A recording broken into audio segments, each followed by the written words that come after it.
Welcome to the Real News Network, and welcome to Reality Asserts Itself. I'm Paul Jay in Baltimore. Of all the official narrative that tries to explain the world in the interests of those who control U.S. foreign policy, perhaps nothing is as powerful as the influence of how the media covers Israel-Palestine, a country which is cleared by the United Nations and independent journalists and commissions that have investigated the situation. Israel clearly has an illegal occupation of Palestinian lands. It has committed war crimes in its attacks on Gaza and other places. Yet the prevailing public opinion, and certainly the prevailing media and political opinion, is Israel's the victim in all of this. There's a new film that tries to explain why Americans think this way. The film is called The Occupation of the American Mind, Israel's Public Relations War in the United States. And now joining me is the executive producer of the film and the narrator of the film. First of all, in the studio is Sut Jhally. He's professor of communications at the University of Massachusetts and founder and executive director of the Media Education Foundation. Sut's been involved in the production of more than 75 films, most recently, as I said, executive producer of The Occupation of the American Mind. And joining us from Los Angeles is Roger Waters. He's the narrator of The Occupation of the American Mind. He's an English musician, singer-songwriter, and composer, best known as the bass player, co-lead vocalist, lyricist, principal songwriter of the very famous band Pink Floyd. Over the last few years, he's emerged as a prominent advocate for Palestinian human rights. Thank you very much for joining us, Roger and Sut. Pleasure to be here. Roger, let me start with a somewhat personal question to you, and then we'll kind of get into the film more. One of your best-known songs is The Wall. You made a film with the name. The wall, which is the separation wall between Israel and Palestine, or the current occupied territories, has become a major symbol for you in terms of the way you've written about the wall, a passion for you politically. You've talked a bit in previous interviews about breaking down your own personal walls. This wall's a metaphor at many levels for you. When this sort of wall about not just being political in terms of having opinions and thinking, but breaking down that wall where you decide you have to put your neck out, you have to be an activist, you have to actually get out and change the world in a very active way. Why is it the Israel-Palestine question that seems to be the one that galvanizes you? Well, I've seen that wall. I mean, I saw that wall 10 years ago. I went to Israel. They tacked a gig on at the end of a European tour in Tel Aviv. And that was really the start of my involvement in all this, because I accepted to do that show. And I was then approached by, among many others, by Omar Barghouti. And we had long conversations, and I started to learn a little bit about the situation. And in fact, I cancelled my gig on his and many hundreds of other people's recommendations. I did perform in Israel in 2006, but I moved the show to a agricultural community called Neve Shalom, or Wahat Asalam, I think is the Arab name for it, which is about halfway between Tel Aviv and Jerusalem. And it's an ecumenical community where Jews and Arabs and Muslims, Christians and Druze all live together and grow chickpeas, and their children all go to the same school. And so it's a very cool example. So we did the gig there. And it was a huge success, but I realized that I was playing to an entirely segregated audience. There were only Jewish Israelis there. And also at the end of the show, they were extremely enthusiastic, I have to say, and very knowledgeable about the work that I was doing. But at the end of the show, when I made a very short speech about how they were the generation of Israelis who needed to start communicating with their neighbors and make peace, they went very, very blank. This was not in the script. And they are following a script. And what Sut's movie is about the fact that the citizens of the United States of America are also following a script. And the scripts are remarkably similar because they both derive from the same Orwellian Ministry of Truth, which is the campaign of Hasbara, or the explaining of the Israeli situation to the rest of the world. And so that was one indication that I had in 2006 that things were kind of screwy. I went back in 2007 under the protection of the United Nations, and I traveled around the West Bank extensively with a lovely woman called Allegra Pacheco, who was working for UNRWA at the time. Is this when you made the film? Yeah, we made a little clip of spray painting slogans on the wall in actually around the refugee camp in Bethlehem. But in traveling around the West Bank at that time, I had meetings with some of the elders in the refugee camp in Jenin up in the north, and I drove all the way down there, through the east as well, all the way down the Jordan River, and came back through Jericho. And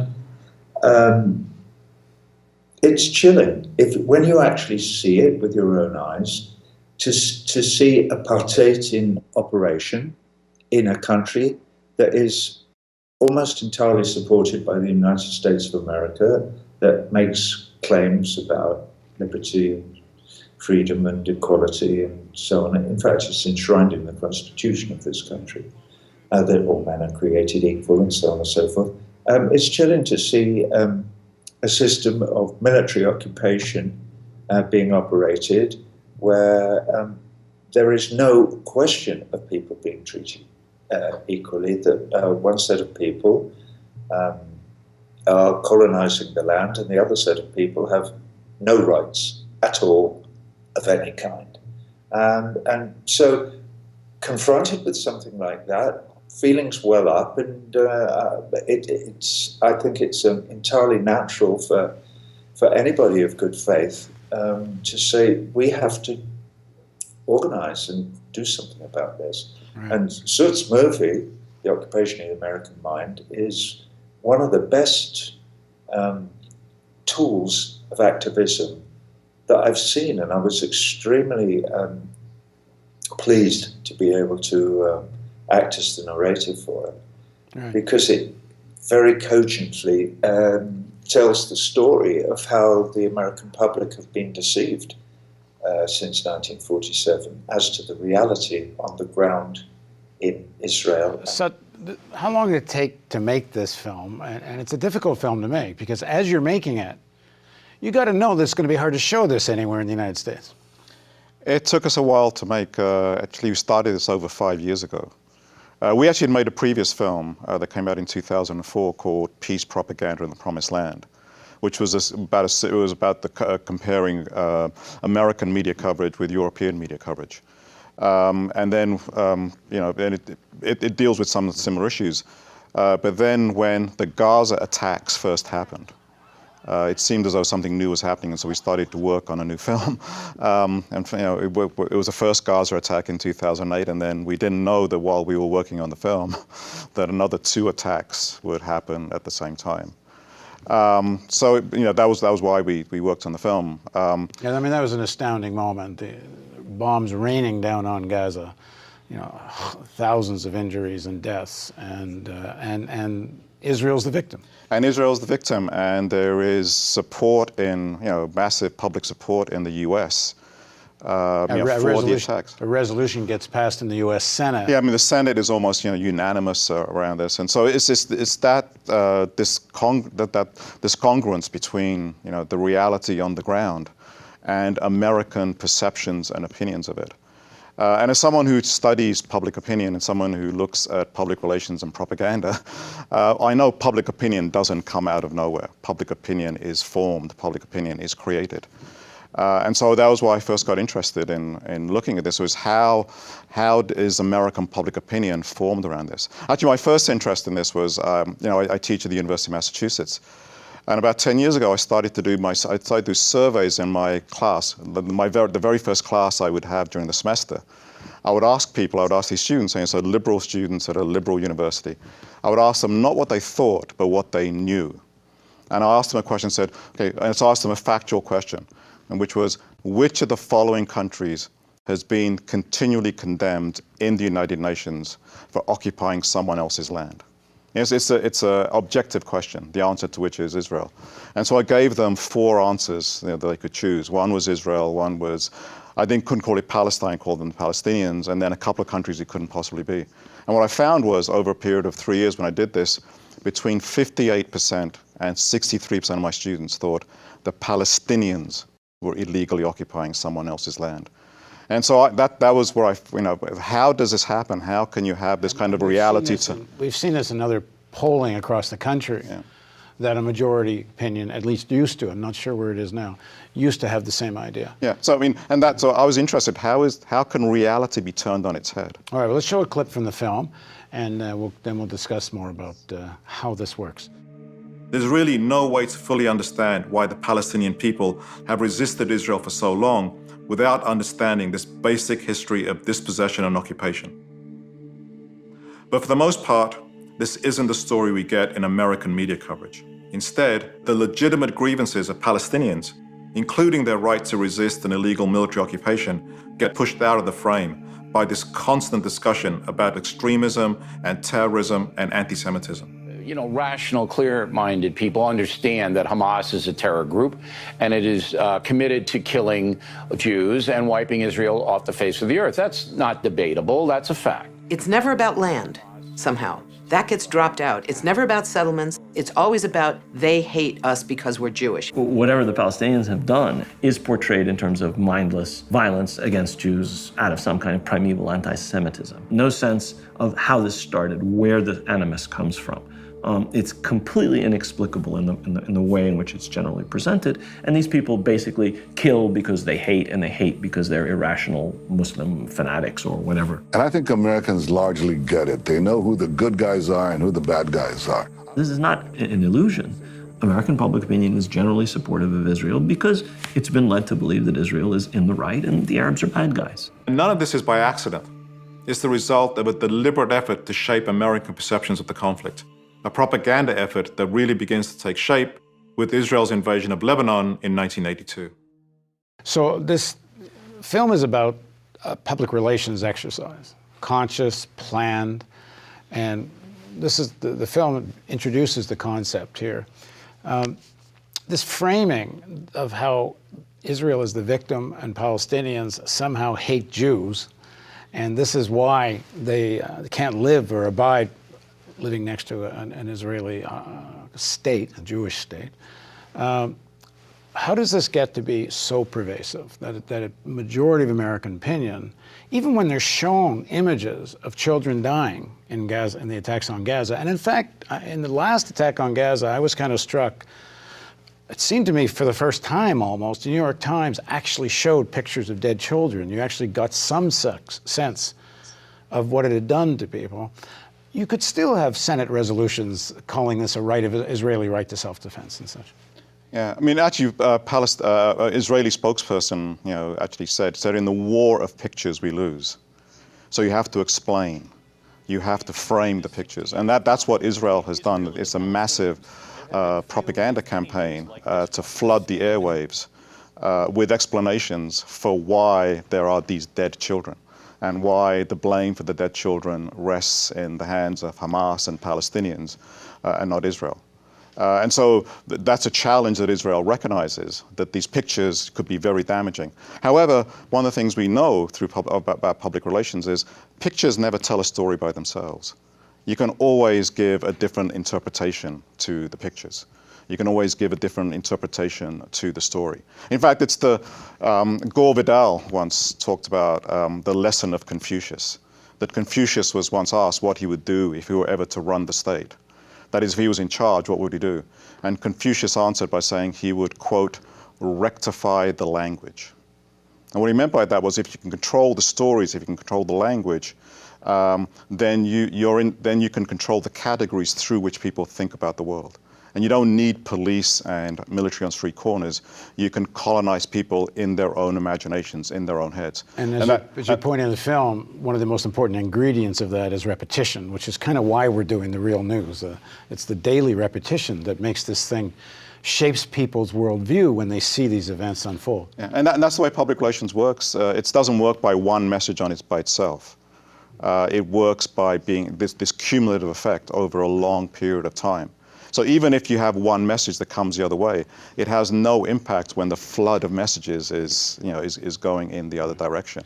Roger, how much were you affected yourself by the sort of official narrative in the media? You had actually booked that concert. Once you got there and you were able to see with your own eyes and talk to people, you changed the venue. But before you went, how much were you influenced by the main narrative yourself?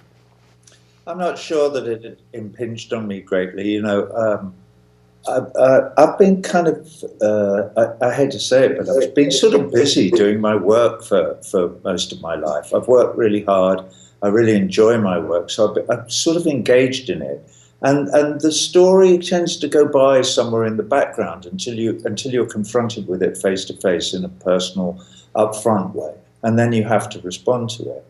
But further to what you guys were saying about what happens, never mind the theory, which is all very interesting, but you're having a kind of an academic conversation about public relations. The fact is that the system that the Israeli powers that be have, the hasbara, the explaining of their situation, is not actually explaining anything. It's a euphemism to suggest explaining. They are telling a big lie, and they are repeating it over and over and over again. And they are also persuading some of the lackeys that they have in this country, for instance. Hillary Clinton's a very good example of this, to repeat the lie for them. And they all repeat the same lie over and over again. In Sut's movie, it's very, very well illustrated. In fact, you used it yourself just now. You talked about bombs raining down on Gaza. Okay, well, that's a perfectly legitimate description for what happened, not just in Protective Edge in 2014, but also in Cast Lead in 2008-9. Bombs rained down on Gaza. The big lie that they tell when there's ever any conflict or ever any bombing of anyone is, and the missiles rained down. And in this movie, you hear people saying it countless times. Hillary said it about 10 times in the Navy Yard in Brooklyn, like 2 weeks ago in the debate with Sanders, when Sanders was trying to make the point that there are two sides to this story. That's all he was. But what he was doing there was completely revolutionary, because he's the first politician that we've heard in the United States even suggesting that there might be two sides to this story. So it's really interesting, the language that they use, that's been, well, Sut knows better than I, that has been taught to them by Frank Lutz and others, who've said, this is how you affect public opinion. You lie to people, and these are the words that you must choose to tell the lie with. But our policy is to tell a big lie, and the big lie is this: we are little David, and we are being attacked by Goliath. And Goliath is these awful terrorists who surround us and who are constantly attacking us. And we, much as we hate it, have to defend ourselves. And that is why sometimes we need to take to the skies with our drones and our F-16s and whatever it is that and that is the big lie that they tell. And so the narrative, which actually the real narrative is that exactly the opposite is true. That Israel is not David, Israel is Goliath. And their attacks upon Gaza, particularly because the people there are incarcerated in an open-air prison and are entirely defenseless against attack from the air and the sea. They defend their attacks on Gaza on the grounds that they are defending themselves. They're not defending themselves. What they're doing is they are what they describe as mowing the grass or mowing the lawn, which is a disgusting euphemism to use about the slaughter of neighbouring peoples who happen to be inhabiting land that you covet. This is the real story of what's going on. The story is that the Israeli government, I'm not talking about Jewish people, I'm not talking even about the Israeli people, though a lot of them, I have to say, do support the actions of their government. But this very, very right-wing government that is in power in Israel at the moment is determined, and it's as plain as a pikestaff to see, to occupy forever all the land between the Jordan River and the Mediterranean, and between the Lebanese border and the Sinai. That is their determination, and they're doing it willy-nilly, and they're pretending not to do it. So part of their big lie is, we want to make peace with our neighbors. No, they don't. That is just a barefaced lie. But if you say that, you then get a spokesperson for the Israeli government will come on and say the lie again, exactly the same lie. They'll say, we want peace, we're just defending ourselves. The rockets rain down, and they go on saying the same thing over and over and over again. Now, this might be okay in a country like the United States of America for the people to make up their minds about what the true narrative is, except that they're not being given a chance to look at the narrative, which is why you and I are here today to help Sut persuade the media to show his movie to the people, so the people of the United States may make up their own minds as to what's going on and who is the victim and who is the perpetrator, whether the occupying army, the IDF, or the Israeli occupation force, whether that's Goliath, whether they are the oppressors, or whether it's the people who are being woken up in the middle of the night and having their kids dragged off to prison, whether they are the oppressors. But the film has to be shown so that people get a chance to see the other side of the narrative. Okay, so we're going to continue this discussion in multiple parts, in which I hope you'll come back and watch the part 2. But before we go, how do people watch this film? We have a website. It's called www.occupationmovie.com. And you can watch the movie there. You can stream it for $5, or we hope people will give more. You can also buy the film as a DVD.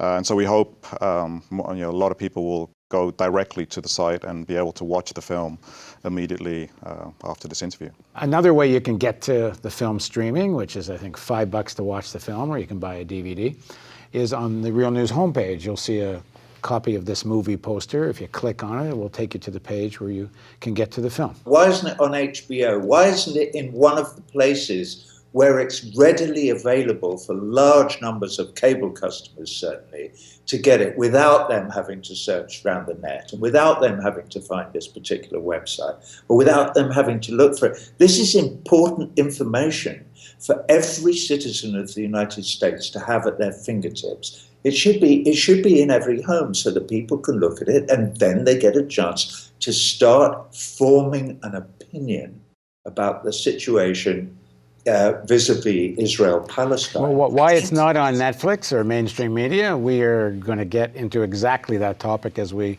work our way through the interview. So please join us for part 2 of our interview with Sut Jhally and Roger Waters on Reality Asserts Itself on the Real News Network.